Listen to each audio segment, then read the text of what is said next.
should McConnell and McCarthy do? I'm going to answer that after we watch a presentation from our friends at Cauldron Pool.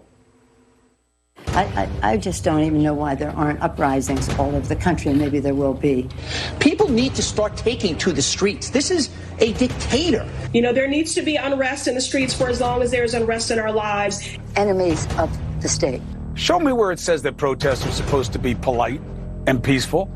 Do something about your dad's immigration practices, you feckless. When they go low, we kick them. How do you resist the temptation to run up and wring her neck? The biggest terror threat in this country is white men, most of them radicalized to the right. I thought he should have punched him in the face. I said, even if you lost, he insulted your wife. Yes. He came down the escalator and called Mexicans rapists and murderers. He said, well, what do you think I should have done? I said, I think you should have punched him in the face, and then gotten out of the race. You would have been a hero.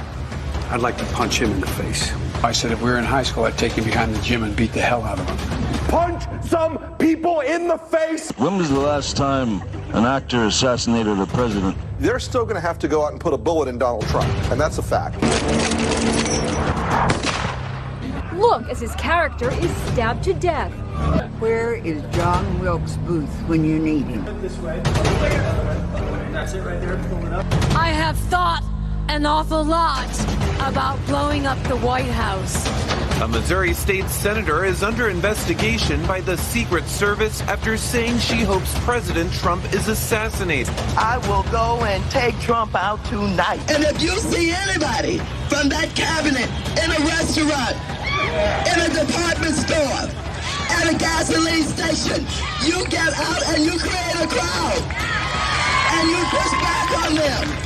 And you tell them they're not welcome anymore, anywhere.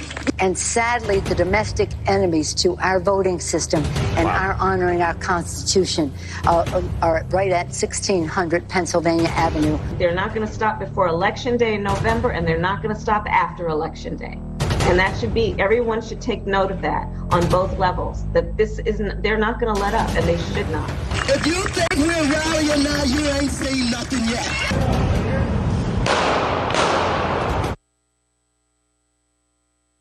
Anti-American leftists for years have called for violence and uttered unacceptable things in the United States. None of them paid a price. Nobody was thrown in jail. Nobody lost their job. Nobody was expelled from Congress or any committee. Hell, none of them lost their Twitter account. Now CNN, MSNBC, and other Democrat socialists in Congress are all demanding that McCarthy and McConnell do something about GOP actions that have hurt Democrats' feelings